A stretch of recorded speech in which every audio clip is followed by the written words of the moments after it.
मेरे प्यारे बच्चों, वेलकम। एक बार फिर से आपका स्वागत है। मैं विनीता आज लेकर आई हूँ आपके लिए एक बहुत ही इंटरेस्टिंग पोयम, और यह पोयम है class 7 unit 3B page number 30 से। लेकिन इस पोयम को पढ़ने से पहले इस पोयम से रिलेटेड एक छोटी सी स्टोरी मैं आज आपको सुनाना चाहती हूँ।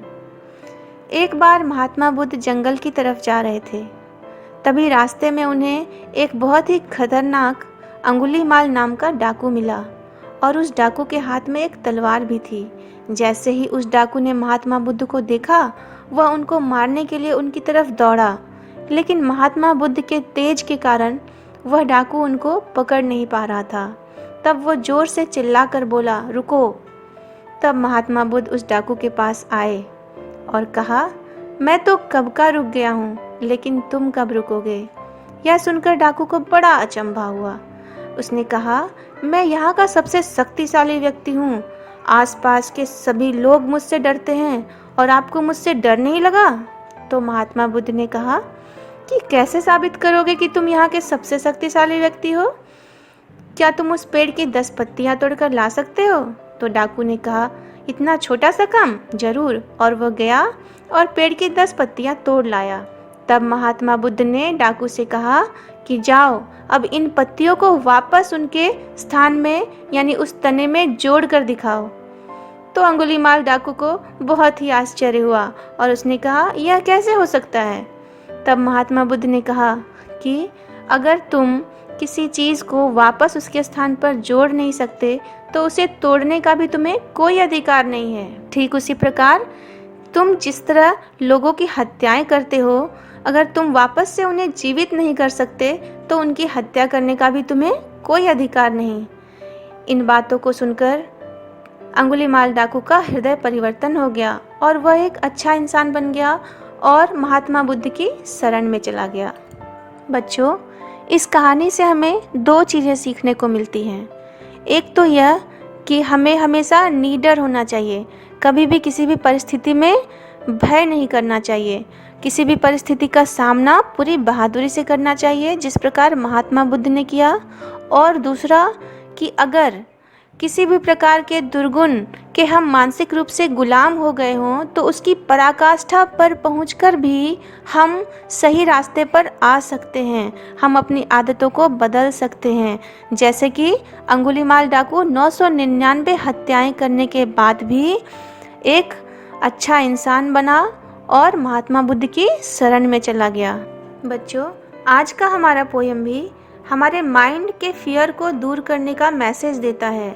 The poem which we are about to go through, जो पोयम आज हम लोग पढ़ने वाले हैं, उसका शीर्षक है where the mind is without fear.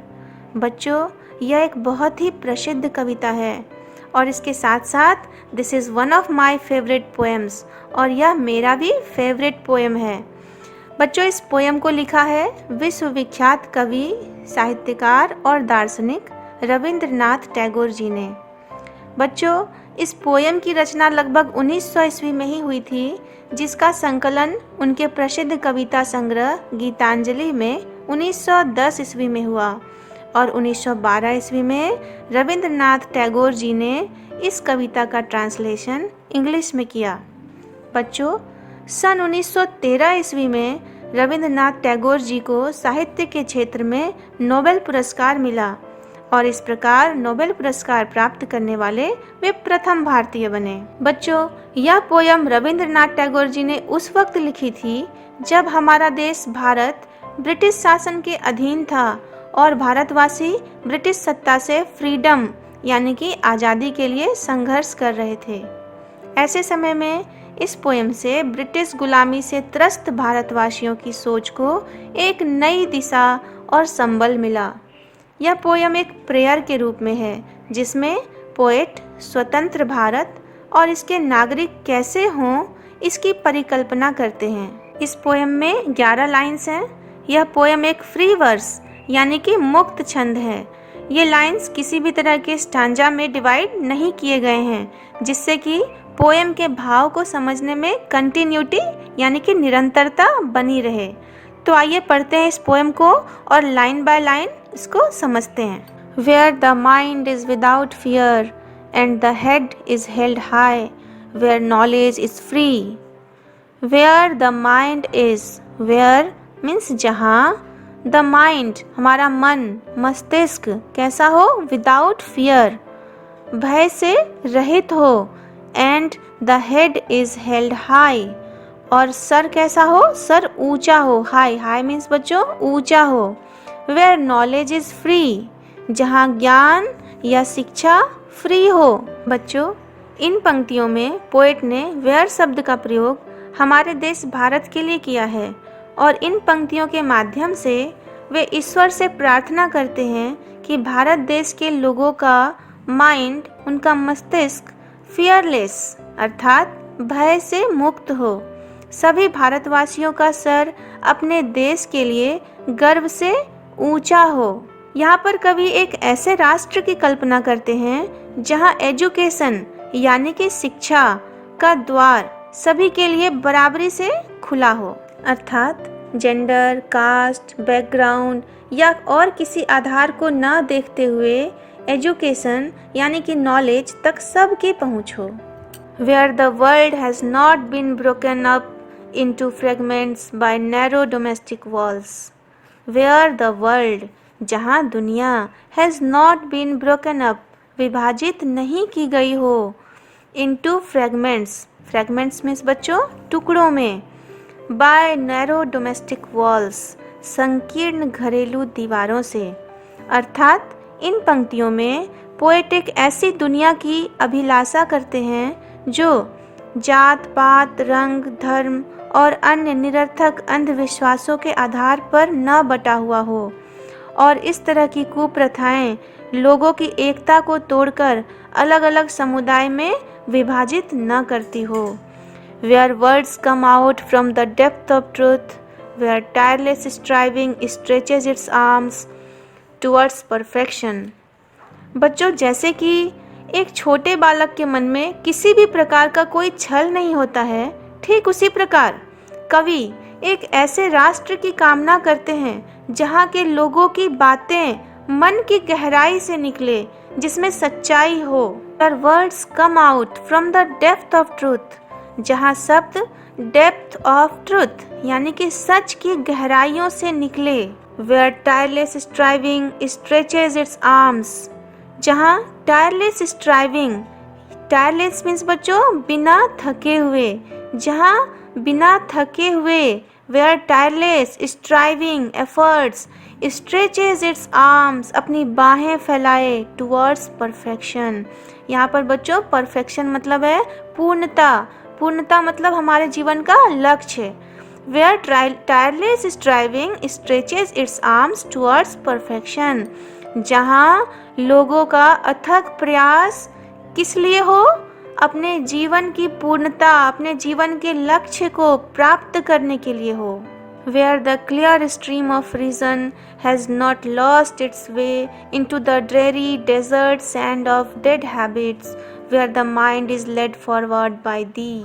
Where the clear stream of reason, जहाँ रीजन यानी कि कारण या तर्क करने की क्षमता रूपी स्ट्रीम यानी कि धारा, वो भी कैसी, क्लियर, क्लियर हो यानी कि स्वच्छ हो, ट्रांसपेरेंट हो, पारदर्शी हो, जो नॉट लॉस्ट इट्स वे, जो अपने रास्ते से न भटक जाए, into the dreary desert sand of dead habits. Dreary means बच्चों लाइफलेस, जो निर्जीव हो चुका है, जिन बातों का अब कोई औचित्य नहीं है, ऐसे पुराने रूढ़िवादी मान्यताओं रूपी रेगिस्तान में हमारे विचारों की स्वच्छ धारा खो न जाए। इन पंक्तियों में कवि अपने देशवासियों के लिए तर्क करने की क्षमता रूपी धारा का विकास चाहते हैं और जो पुराने रूढ़िवादी मान्यताओं रूपी रेगिस्तान में अपना वजूद खोए बिना उन्हें निस्वार्थ कर्म करने की ओर प्रेरित करें। बच्चों, यहाँ पर कवि चाहते हैं कि हम लोग भी अपने सोचने समझने की शक्ति को निष्पक्ष रूप से विकसित करें, यानी कि हम अपने मस्तिष्क का विकास इस प्रकार करें कि हम सही और गलत का निर्णय स्पष्ट रूप से, निष्पक्ष रूप से कर सकें, कौन से रीति रिवाज, कौन सी परंपरा, क्या औचित्य है आज के समय में, इस बात को हम निष्पक्ष रूप से देख सकें और सही गलत का आकलन कर सकें। Where the mind is led forward by thee, और ऐसा होने के लिए कवि इन पंक्तियों में कहते हैं Where the mind is led forward by thee, जहाँ माइंड यानी कि मस्तिष्क इज लेड फॉरवर्ड, संचालित हो, किसके द्वारा? By the. बच्चों यहाँ पर दी मीन्स यू, और यू कौन?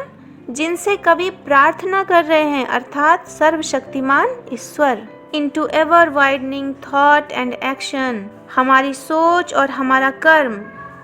एवर वाइडनिंग मतलब हमेशा प्रगतिशील हो। Into that heaven of freedom, my father, let my country awake, और हमारा देश that heaven of freedom, उस स्वर्ग के समान हो जाए जहाँ स्वतंत्रता हो। इस तरह से my father, मेरे पिता, यहाँ कवि ने ईश्वर को पिता कहकर संबोधित किया है और कहा है कि let my country awake, हे ईश्वर मेरे राष्ट्र को अवेक यानी कि जागृत कर दो। बच्चों, महान कवि श्री रविंद्रनाथ टैगोर जी के लिए स्वतंत्रता का अर्थ सिर्फ राजनीतिक स्वतंत्रता तक सीमित नहीं था, बल्कि वे चाहते थे कि हमारे देशवासी मानसिक रूप से गुलाम न रह जाएं। क्योंकि बच्चों, शारीरिक गुलामों की जंजीर को तो हम एक बार तोड़ सकते हैं, परंतु मानसिक रूप से यदि हम गुलाम हो जाएं तो उसका दंश हमें जीवन भर झेलना पड़ सकता है। बच्चों, ठीक उसी प्रकार जैसे कि एक छोटे से हाथी को बचपन से ही जंजीर में बांध कर रखने की वजह से बड़ा व शक्तिशाली होने पर भी वह खुद को मानसिक गुलामी के कारण उस जंजीर से अलग नहीं करता। बच्चों, हमें भी यह सीख लेनी चाहिए कि हमारी सोच किसी जेंडर, धर्म, जाति, रंग, बैकग्राउंड, भाषा के आधार पर संकीर्ण अथवा गुलाम न हो। हमारी सोच कैसी हो? हमारी सोच निष्पक्ष हो। तो बच्चों, हम कह सकते हैं कि महाकवि रविंद्रनाथ टैगोर जी भारत को एक ऐसा स्वर्ग बनाना चाहते थे जहां अच्छे विचारों, अच्छे शब्दों और अच्छे कर्मों को पूर्ण स्वतंत्रता मिले। भारत के सभी लोगों में एकता हो, जात पात, धर्म, रीति रिवाज, भाषा के आधार पर आपस में लड़ने की बजाय एक अखंड भारत का वे निर्माण करें और गर्व से अपना और अपने देश का सर ऊंचा रखें। तो बच्चों, अगले पोएम के साथ मैं फिर जल्दी ही मिलूंगी। तब तक के लिए हंसते रहिए, मुस्कुराते रहिए। God bless you. बाय।